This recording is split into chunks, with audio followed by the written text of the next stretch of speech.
Hey everyone, my name is Bobby Zen. Welcome back to my channel. Today we are going to zen out in Blender. We are back at it again with another perfume. Today's victim is Ariana Grande's Thank You Next. I am so excited to show you guys my process, my fumble through in this Blender model today. So welcome back everybody. If this is your first time at my channel, basically don't consider this a tutorial, consider it a fumble through. I am just walking you through my process on how I model these perfume bottles for my own personal projects, for my portfolio, for practice, and all of those things. So without further ado, let's get into the video. So basically what I did was I started with a single vert mesh. And if you don't have a single vert mesh option, you go to preferences underneath add-ons in the search bar. You want to type in extra objects. I don't remember if it's extra curves or extra objects. Just enable both. And when you do Shift A, you should get the option for a single vert. If you have any questions, definitely drop it in the comments down below. But basically, it'll give you a single vert and you can then extrude it to create really interesting shapes. So that's what I'm doing here. When I first decided to do this perfume, this is like one of my top 5 favorite perfumes.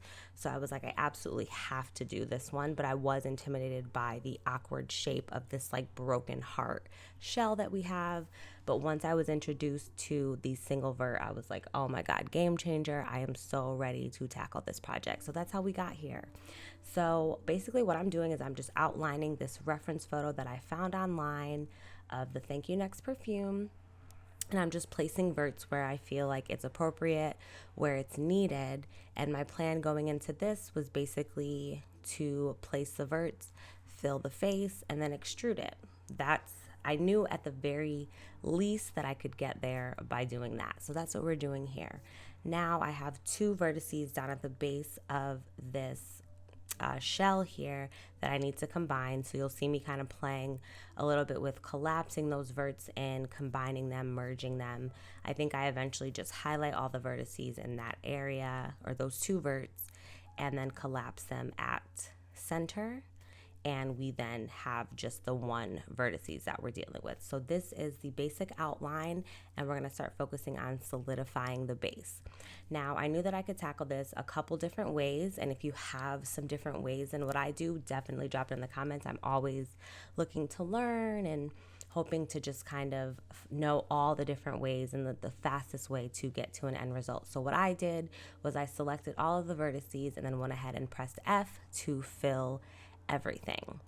And then you will see me doing a lot of playing with the solidify modifier and all of those things. I can't remember if I deleted the face and then just used the solidify modifier. Nope, I think I still left the face filled. Yeah, so I left the face filled, and then I went ahead and went with a solidify modifier to get the base of the bottle to the thickness that I felt was appropriate.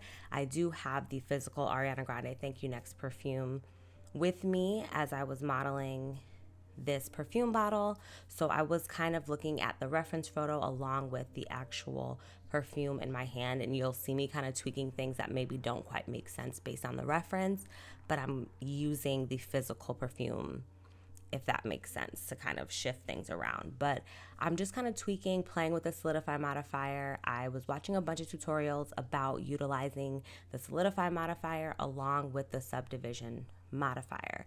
Now, you guys who have been on this channel before know that I do kind of struggle with beveling. Beveling tends to sometimes be really easy, and then other times it does give me quite the headache. So I did find a tutorial that mentioned that there's like a dynamic duo if you use a subdivision and solidify modifier together and then start tweaking the edge options in the solidify modifier. You are able to have the edge data here. You're able to have a lot more control over your edges. It wasn't quite working for this particular project because the subdivision modifier was filling the heart completely, and that's not what we wanted. So I decided to just keep the solidify modifier and then go in and bevel the edges manually. And I felt like that was the only way that I was going to get these edges beveled and curved in the right manner to make it look as close as I could to the physical perfume bottle that I had in front of me. So what you're seeing me do here is just select all of the faces around the perfume bottle. And the issue that I was also running into is the base of the bottle in the reference is flat. It's more flat, whereas the base of the bottle that I have in my possession is a little more rounded, curved. So I was trying to figure out which route I wanted to go with, but once I realized the composition of my scene, it wasn't as critical as I'm making it right now. So you'll basically see me trying to combine a bunch of edges, faces, get it beveled so that there is a little bit of a curve. We do eventually get there in the end, but there is a lot of shifting. I did kind of notice that one side was slightly higher than the other. So I get all the verts together, collapse them all together so we have a little bit smoother, better topology. I'm trying to bevel, but it's not quite giving what I needed to give. I also enabled the additional loop tools. I forget how to get that, but I do believe it's also in your preferences. And it basically just takes a geometry that you have and it'll take a square and just convert it to a circle with the best topology that you can find. Moving on, we are going to model the actual perfume bottle because we basically got the base to a decent place at this point. So I'm modeling the perfume bottle, not in so much detail in this particular part, but we are focusing on the bevel because if you notice in the reference, there is a pretty large hole that is holding this glass bottle that holds the perfume. So I basically created a cylinder, squished it down so that it fit the dimensions about of how the bottle looks. I'm basing it off of the reference, but also the bottle that I have in my physical hand. And I feel like that is my biggest challenge every time I do one of these perfume bottles. But I do think it is extremely close to the real thing. So I am very proud of that. But we're just going to go ahead and put this cylinder, not focus too much on the geometry of the cylinder, but more the thickness, the height, the gap that it is going to create. Right now I'm focusing on the boolean that I know is to come later. So I'm just making sure that I get the height, the width, and all of that correct because this is where I'm going to be creating my cutout so that I can sit the actual bottle into the base of this perfume. So we're just kind of playing a little bit with thickness, the height, the X, the Y, the Z, until we get it pretty close to what I think is okay. And if you've been to this channel before, you know that Boolean is like my favorite thing and the worst thing because I just never feel like I can get it right. But I will say I did do another modeling session of a macaroon and there was a lot of Boolean action going on in that one. So I think I kind of got the Boolean thing down. So my advice to you, if you are struggling with Boolean, for me, it was always deciding which item am I Booleaning? Am I Booleaning the cylinder here or am I Booleaning the broken heart?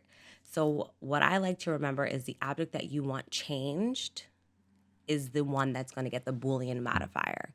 So I will click the broken heart and utilize that cylinder as the object for the eyedropper tool. If that makes sense, I think that's the best way that I can remember it. So I'm still kind of playing a little bit here and there, trying to get this size absolutely perfect. I think we're pretty close to getting it to what we want. I'm going to go ahead and apply that Boolean modifier, click my cylinder, and then don't forget, you guys, before you go to check, and here's where I messed up, I moved the cylinder. You need to apply the Boolean and allow the Boolean to work. So I applied the Boolean after I moved it, and I do believe that that's why we came up with this issue here. So it was an easy fix, but technically the Boolean should have completely cleared out that entire space. But what I did was I just option, I'm on Mac, I just option clicked when I was in faces and I selected all of those faces, simply deleted them, and that created the hole that is going to hold our perfume bottle. So it all ended up working out, but I do recognize where I messed up. When you Boolean, you have to apply the Boolean to see the results, then move the object that was your cutout object so that you could see the results. And if it doesn't work, you can simply undo it. So it's perfectly okay to apply it and then undo it. So now I'm taking that same cylinder and I'm now going to use that as my geometry for the actual perfume bottle. I'm using the reference to get the right size here. And I mean, things are looking good. I'm feeling motivated. I'm feeling really good about this. I also am just kind of looking and seeing if there's any gaps, if I can make it wider. I do want to pay attention to the fact that we are going to bevel, that we are going to kind of tweak things and move things around. But yeah, that is basically the bottle. We will address that a little bit later, and we're gonna focus on the perfume atomizer. I didn't know if you guys know this or not, but the spray portion of the perfume bottle is called the perfume atomizer. I thought that was really interesting as I was like doing my research into perfume bottles. But in this part, you will notice that I am going to be focusing a lot on pre-beveling my edges before I extrude into the next portion. I also am playing a lot around with size, dimensions of this atomizer versus the one that I'm literally looking at in front of me. So that's where I always find my battles, where the dimensions of my reference are not quite matching up. It doesn't feel appropriate. And what I was finding is that the reference photo here was making the atomizer way too big.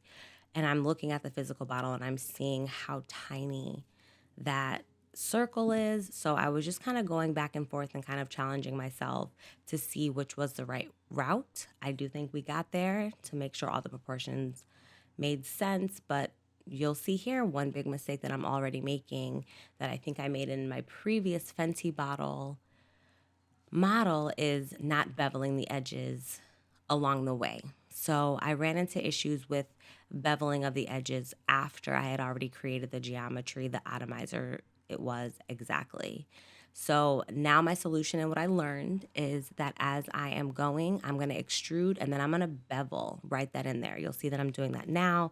Then I'm going to extrude the next portion and I'm going to bevel that edge and I'm going to continue so on and so forth in that manner so that I don't have to run into that issue in hopes of the bevel modifier doing what I want it to do and beveling the edges that I want it to bevel. I know there are settings and things that I could go into the bevel modifier and play with. I'm just not well versed in those. So I think for my workflow and moving forward like I'm doing here, instead of moving on to the next portion, I make sure to go underneath and bevel that underneath edge so it's not sharp and flat, because that's not how it looks on the actual bottle. So a little bit of a tedious moment here, but I am just going in, extruding, beveling till I get it looking pretty good. And I think it is looking pretty good. And these are the times and the moments that I start feeling empowered, motivated, and excited about these sorts of projects. But you'll see here that I take that atomizer and I scale it up to the size of the reference, and it looks absolutely ridiculous. So we leave it at this, and we're gonna get right onto the perfume cap. And this is pretty much the last portion of part 1 of our Thank You Next Ariana Grande perfume bottle model video. And I just want to say before we get out of here, everybody, thank you so much to all of my new subscribers. I am so excited and honored for this journey that we all are starting. Thank you for being patient with me. Thank you for going along this ride with me. I know we are going to find our way. We're going to get there, and we're just going to keep modeling these perfume bottles. And please definitely give me all of your feedback, questions, comments, concerns, all that jazz in the comments below. It really does help. And thank everyone for liking and subscribing. And I am just so honored and so excited to keep going with this journey. So don't forget to thumbs up this video. And before I get out of here, let me just let you know, we're going to take it into part 2. I basically have the geometry of the cap, and we'll get into it next time. Thank you guys for watching. I will see you in the next video. Bye.